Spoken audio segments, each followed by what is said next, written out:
और इस बीच एक और बड़ी खबर मैं आपको बताने जा रही हूं। लोन मांगने पर दुनिया में पाकिस्तान की अब किरकिरी हो रही है। पहले वित्त मंत्रालय के एक अकाउंट से मदद की अपील की गई थी और किरकिरी होने पर अपने पोस्ट पर पाकिस्तान की तरफ से अब सफाई दी जा रही है। पाकिस्तान दावा कर रहा है वित्त मंत्रालय का जो उनका अकाउंट है वो हैक हो गया है। देखिए किस तरीके से पाकिस्तान जो है वो अब अपना पल्ला झाड़ने की कोशिश कर रहा है। बाकायदा उनके वित्त मंत्रालय का एक अकाउंट जिसके जरिए ये भीख मांगी जा रही थी, जो दुनिया देख रही थी, और अब जब किरकिरी हुई, जब उसको इस बात का एहसास हो रहा है कि बताओ कितनी भद पिट रही है, तो फिर कह रहे हैं जी हमारे वित्त मंत्रालय का अकाउंट तो हैक हो गया था। मतलब ये पल्ला झाड़ने की नाकाम कोशिश आशीष, लेकिन क्योंकि दुनिया हकीकत जानती है पाकिस्तान की, इसीलिए पाकिस्तान अपनी इज्जत तो नहीं बचा पाएगा। आशीष, शहबाज शरीफ और आसिम मुनीर तो देखा होगा ये क्या कर दिया यार। ठीक है हम भीख मांग रहे हैं लेकिन इसको सार्वजनिक करने की क्या जरूरत थी। यही तो क्रिटिसिज्म था पूरी दुनिया में जब थू हो गई पिछले 2 घंटे में।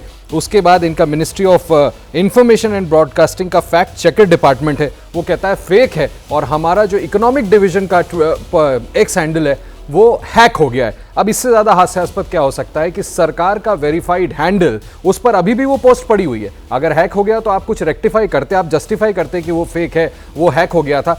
दुनिया भर में जो थूथू हुई है, अपनी आवाम के सामने जो थूथू हुई है कि बड़ी बड़ी बातें कर रहे हैं, हमको रियश्योर कर रहे हैं कि आप एकदम निश्चिंत रहें, मीडिया का माकूल जवाब देंगे, और नौबत यह आ गई है कि कटोरा लेके भीख मांग रहे हैं और कह रहे हैं डीएस्केलेट करा दो। अब जब थूथू हुई है, किरकिरी हुई है, तो इसको फेक कह रहे हैं। बिल्कुल। और देखिए ना, ये तो पाकिस्तान की खसलत रही है ना, वो प्रोपेगेंडा, यही तो पाकिस्तान करता है। और पाकिस्तान इस तरीके का नैरेटिव बिल्ड करने की कोशिश करता है, वही पाकिस्तान कर रहा था। उसी की पोल एक तरीके से पाकिस्तान की खुली है।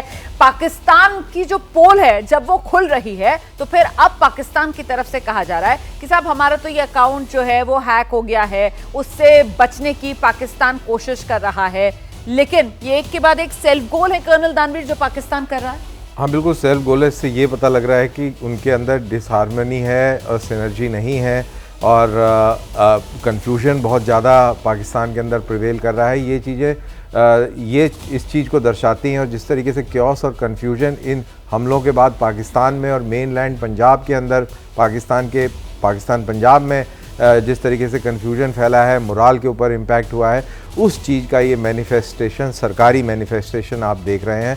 और इस तरीके के कई सारे जो उन्होंने अभी बात करी, आशीष ने मिनिस्ट्री ऑफ डिसइंफॉर्मेशन का भी हवाला दिया, और उनके ख्वाजा आसिफ को भी आपने देखा कि सोशल मीडिया के ऊपर क्या पोस्ट चल रही है, उसके बेसिस पर उन्होंने इंटरनेशनल एक टेलीविज़न के ऊपर दावा कर दिया और फिर उनको बगले झांक रहे थे।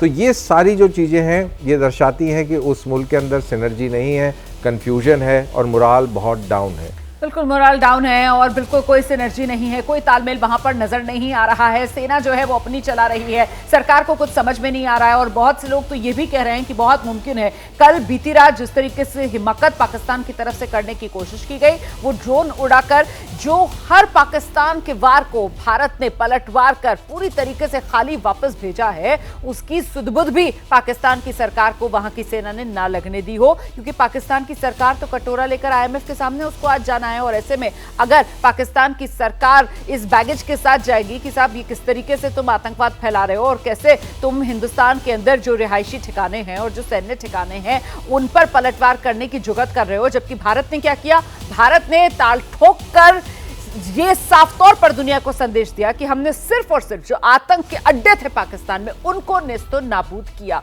और इसीलिए अब पाकिस्तान घिरा हुआ है। जल्दी से अंकित गुप्ता के पास आपको लेकर चलेंगे और वो जो हाई लेवल मीटिंग चल रही है उसको लेकर क्या अपडेट है, जरा अंकित से जान लेते हैं। अंकित। रोमाना, फिलहाल अभी ये हाई लेवल मीटिंग चल रही है और एक बात और जानकारी निकल के सामने आ रही है। हालांकि अभी बैठक चल रही है लेकिन जानकारी निकल के सामने आ रही है बैठक खत्म होने के बाद में मुमकिन है या तो राष्ट्रीय सुरक्षा सलाहकार या खुद रक्षा मंत्री राजनाथ सिंह प्रधानमंत्री आवास पहुंचे और प्रधानमंत्री को आकर के ब्रीफ करें। हालांकि रात भर जब तक ये ऑपरेशन चलता रहा है प्रधानमंत्री को लगातार एक एक जानकारी दी जाती रही है, फिर चाहे वो देश की आंतरिक सुरक्षा को लेकर के हो या फिर देश की बाहरी सुरक्षा को लेकर के, तो वो तमाम जानकारियां प्रधानमंत्री तक पहुंचती रही हैं कि हमारी सेनाओं ने किस तरह से पाकिस्तान को जवाब दिया है। लेकिन अब क्योंकि आधिकारिक तौर पर ये पूरी बैठक चल रही है और काफी देर से चल रही है, रक्षा मंत्री खुद उसमें मौजूद है, तो इसी वजह से इस तरीके की जानकारी निकल के सामने आ रही है। हालांकि जानकारी कंफर्म तभी होगा जब यहाँ पर कोई मूवमेंट होगा जहाँ पर इस वक्त मैं मौजूद हूँ, यानी कि प्रधानमंत्री आवास पर।